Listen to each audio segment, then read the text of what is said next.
They're never lost. We live on. This is just a blip. I share this because somehow she knew. It's almost too sacred to speak of.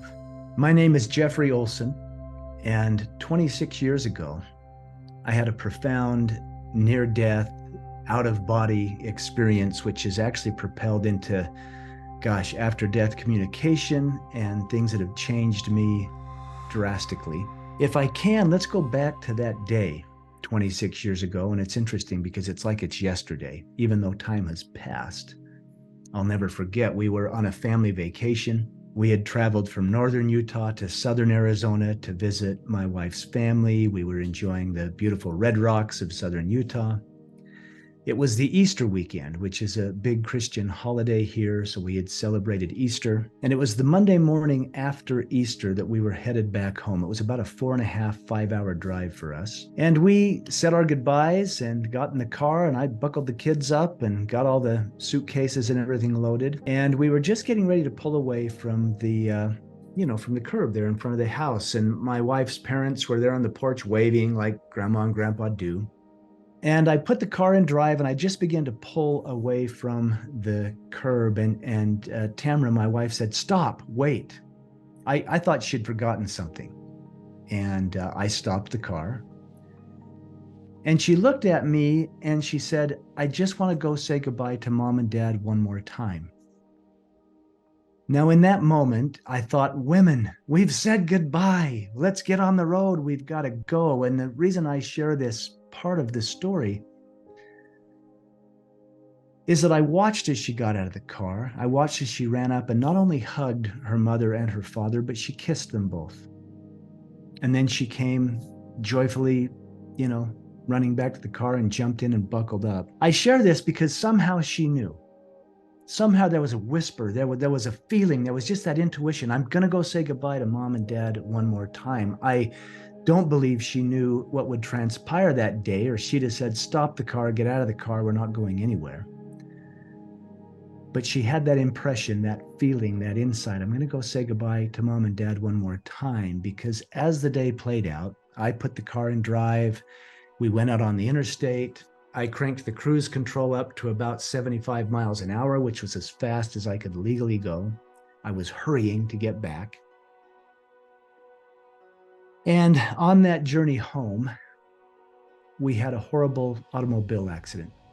One of the hardest things about the story is I believe I may have just dozed off for a moment, just nodded off. Whatever happened, we swerved to the right, I overcorrected to the left, and I lost control of the car. And then the car flipped and began to roll. Not off the street, but down the street, down that concrete at 75 miles per hour. It was a horrific automobile accident. Accident reports say we rolled probably at least 6 or 8 times. I blacked out for the actually rolling over, but when the car came to a stop, I was completely conscious. It was that panic of what happened. And the first thing I heard was my 7-year-old son crying hysterically in the back seat. But it was a cry a father knows. It's like, wow, he's okay. I've got to get to him. I've got to get to my boy. But that's when I realized I couldn't move. I was pinned either to the floorboard or the seat. There was all the broken glass, the rancid smell of gasoline. I was unaware of my injuries at the time. I knew I was in intense pain. I was struggling to breathe. I was fighting to maintain consciousness. What had actually happened is both of my legs had been crushed. My left leg was eventually amputated above the knee. My back had been damaged in 2 places. My rib cage had been damaged. My lungs were collapsing. My right arm had almost been torn off. And then the seatbelt had cut through and ruptured all my insides. I wasn't aware of any of that. All I knew is my son's crying, I've got to get to my boy. But that's when the brutal reality hit that no one else was crying. And I became acutely aware in that moment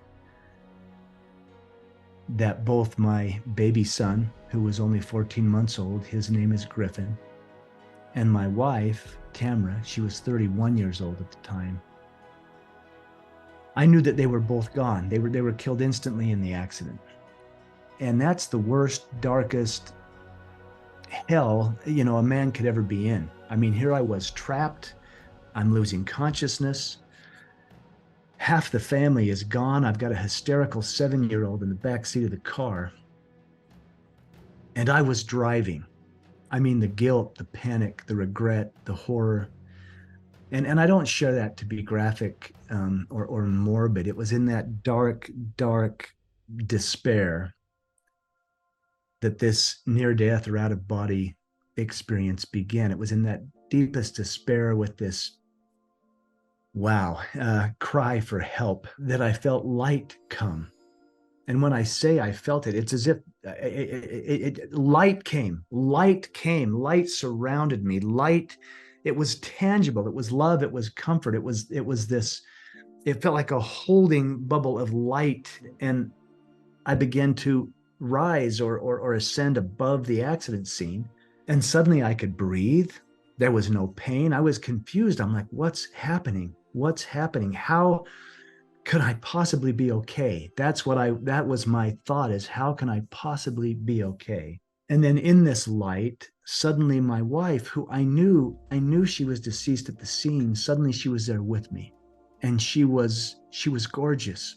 She was radiant. She was very much alive. And yet she was communicating to me, you can't stay. You can't stay. You've got to go. She was even emotional. It was so tangible. I mean, she would like push me and say, you got to go. You can't be here. You can't be here. You got to go back. And then she would grab me and pull me closer. And we literally had a conversation. She couldn't come back, but I had a choice. And the conversation was, if I stayed there with her, that my 7-year-old son and our 7-year-old son would be orphaned. And we made a choice that I was going to come back. And it's interesting how powerful our thoughts are. I didn't have to figure out how to come back. I said the most profound goodbye I'll ever say.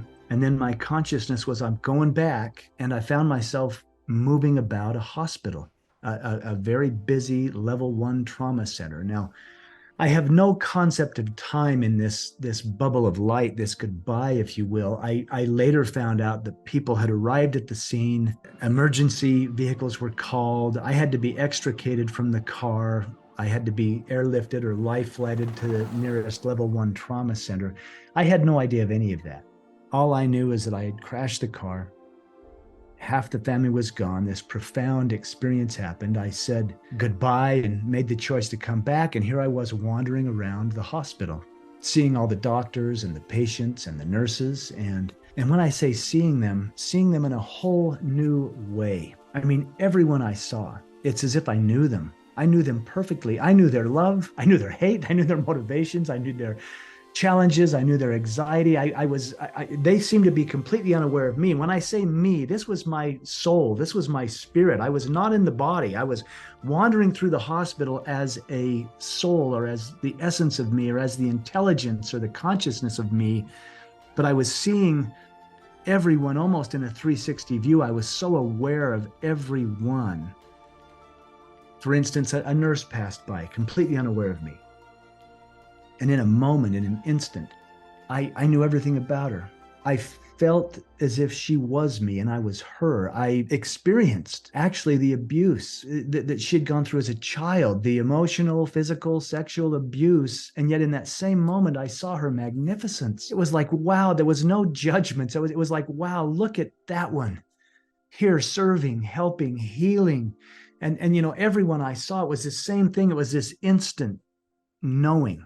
And then this glorious recognition. I grew up in a conservative Christian home. I had a biblical verse come to me through this whole experience. And the verse was the famous one. Inasmuch as you've done it unto the least of one of these, you've done it unto me. It's something Jesus was teaching. And I always thought it was a nice verse about being nice. But in this experience, I realized, or it was made real, wow, now I know what was being referred to. I am the man in prison. I am the beggar on the street. I am the stranger that's simply looking for acceptance. I am you and you are me and we are one. It was a oneness. I was literally experiencing a oneness until I came upon a body, a man laying on the gurney that I didn't feel anything from, which I thought was odd. And that's when I took a step closer and looked and realized, oh my goodness, that's me. But that wasn't me. I was having this profound, divine, connected experience, but that was my body. That was the skin suit. That was the tabernacle of clay, if you will. And there was a sadness and also an honor. The sadness was, wow, look how broken up I am. I mean, my body was a mess. The honor was, wow, I never realized. I took for granted that my body, what a miraculous miracle of a machine. I never had to remind my heart to beat or tell my lungs how to breathe or teach my eyes how to see. I had this connection to the body and this realization of what a glorious miracle machine it is. And I knew I had to get back in. I've got to get back in, and mine is so busted. And again, our thoughts are so powerful. I knew I've got to get back in, and with the intention, I'm going back in. Boom, then I was back into the body, but back into the pain, the grief, the guilt, the regret, the horror, the trauma. I was ventilated. There was a big tube, doing the breathing from my lungs. My right arm was immobile. It had nearly been torn off. My legs were crushed and immobile. They eventually tied down my left hand because I kept grabbing at all the medical equipment. And I learned a whole new meaning of be still. I had no choice. I really couldn't speak. And I was in ICU. I was in and out of consciousness. I mean, it was crazy. There was surgeons that worked on me. An interesting part of this is that one of the nurses and one of the doctors in the trauma room, when I was life flighted in, they experienced my wife's soul in the trauma room. Dr. Jeff O'Driscoll, who's actually become a good friend of mine. I didn't know him from Adam at this point, but he experienced my wife's soul.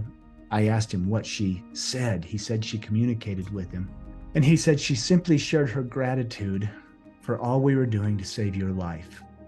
And I burst into tears and said, of course she did. That's exactly who she is. And he had no idea the deal we had made, that I was going to come back and I had to live and I was going to raise our son. And anyway, there's a little miracles, if there's such thing as a little miracle. There's big miracles around this whole scenario. And perhaps the most profound experience was at the end of my hospital stay. And I'll share this too. I learned so much in the hospital over those months, but it's worth pointing out that the two most profound out-of-body or near-death experiences were at the scene of the accident, before I'd been given all the narcotics and the morphine, because I was on plenty of that during my hospital stay. But at the end of my hospital stay, I was out of ICU, I was out of surgical recovery, I was actually in the rehabilitation wing of the hospital. I was taking Tylenol for pain. I wasn't on heavy narcotics.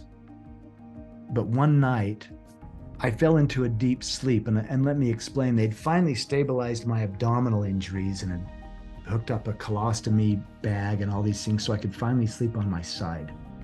And I'd laid so long on my back, I'd rubbed all the hair off the back of my head. I was bald on the back of my head.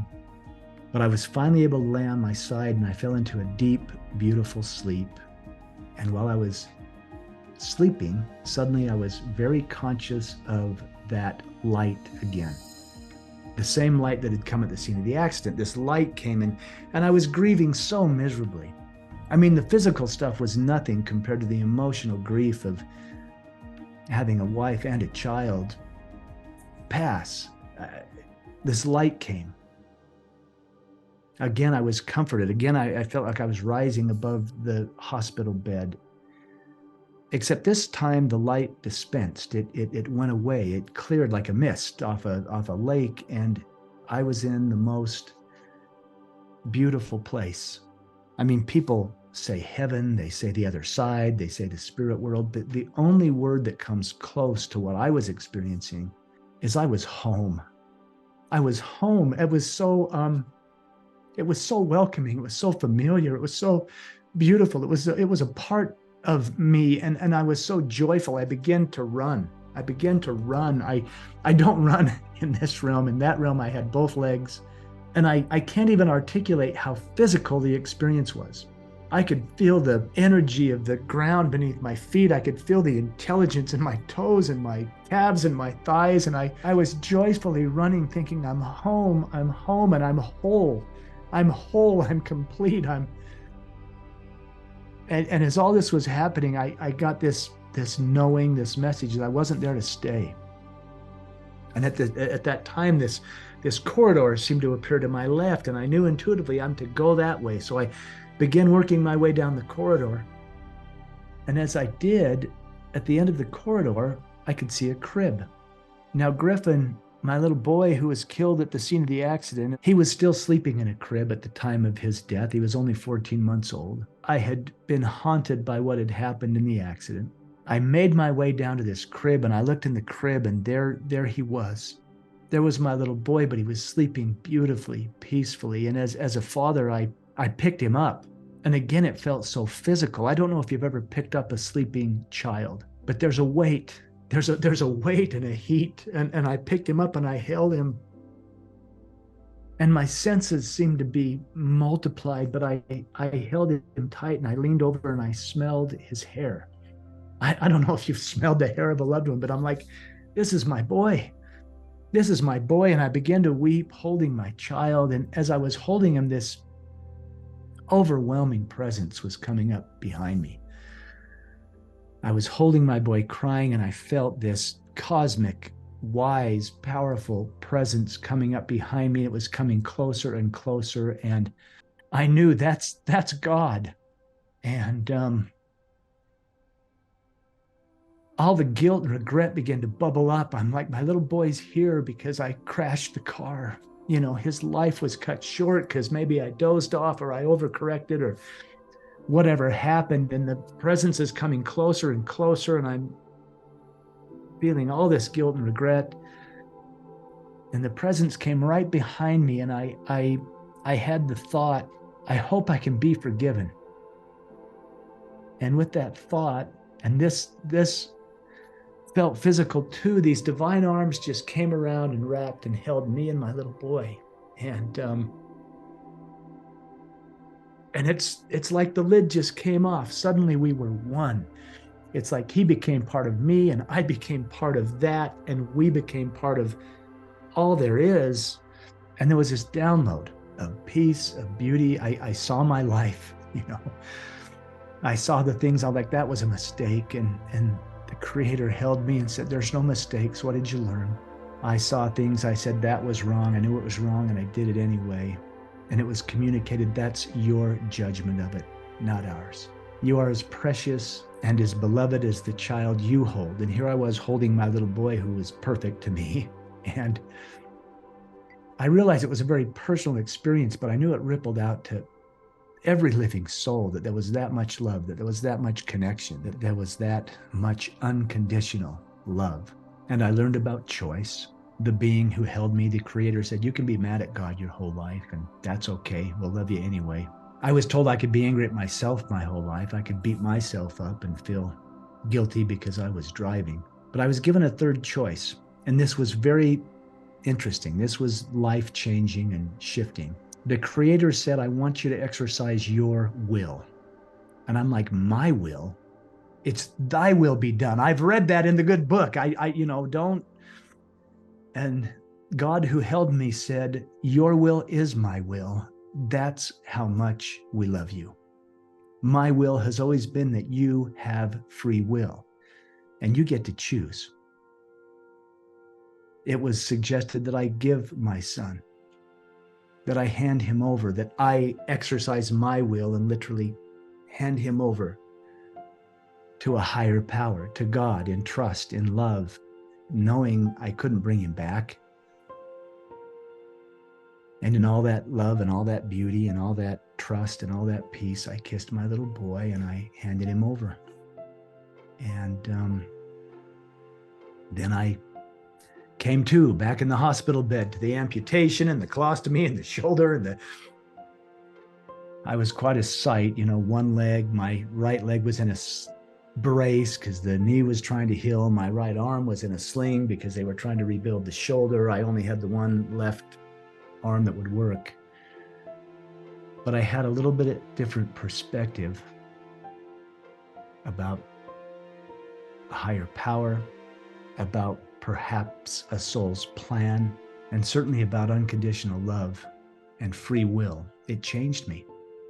It changed me. Now, I grieved as miserably as any man grieves. It didn't fix that. And I've drawn on that experience many times in the dark night of the soul, saying, hey, there's love. And somewhere in the trauma, somewhere in what we experience, there's a beautiful lesson for the soul. Doesn't feel like it sometimes when it's very challenging, but it expands our soul. It breaks open our heart and expands our heart. And for me, I let judgments and comparisons go. It's like, well, everybody's walking their own journey and I've got mine to walk. So let's walk together and walk each other home. Man, there's not a dry eye in the house right now. Well, including me. I keep wondering when will I have the ability to tell the story without crying about it, but it hasn't happened yet. The way you tell your story gives us all courage and hope and shows us that there is a better way, a higher way, a greater love that we can access, a greater courage and a greater strength that can help us persevere and overcome whatever adversities are happening in our own lives. Because you've done it and you've shown us that love somehow gave you the strength and the courage. Wow, Garrett, you're so kind. I hear you and I feel you. Yeah, thank you. That overwhelming love that you experience in the hardest moment of your life, that calls to all of us.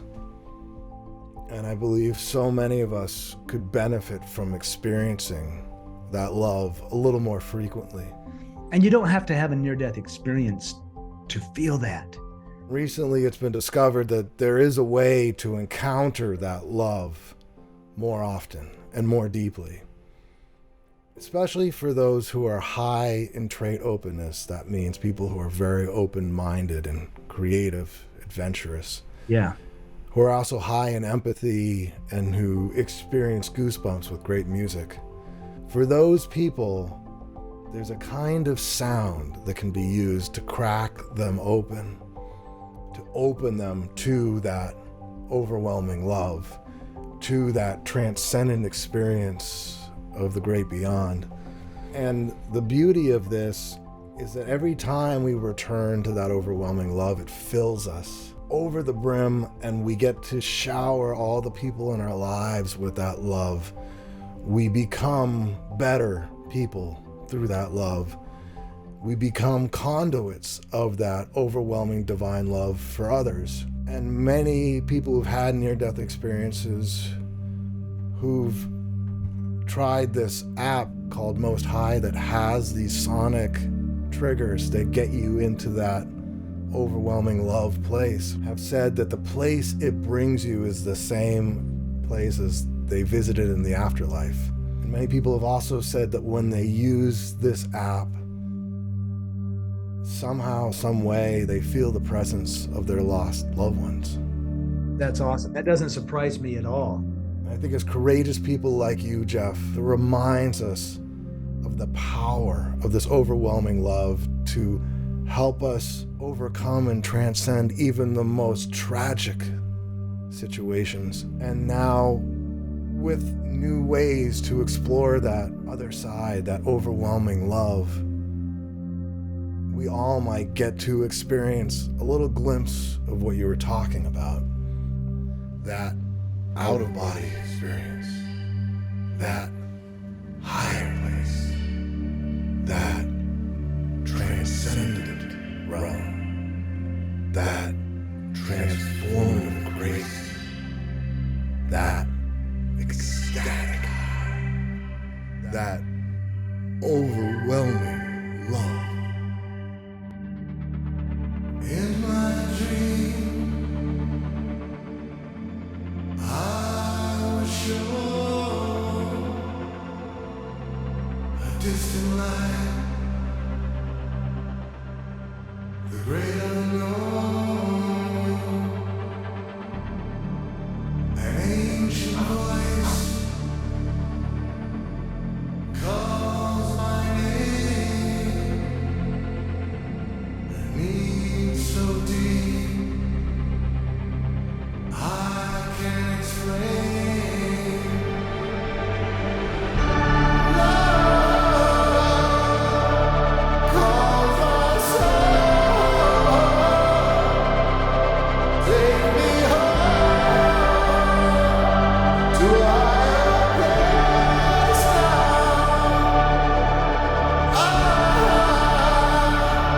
I'm coming home. Yeah, I see a higher place now. If you'd like to see the full uncut version of this near-death experience, it's in our app and the link is in our description. And if you'd like to know what to watch next on YouTube, well, maybe the heavenly angels have something in mind and this video right here might be it. Give it a click.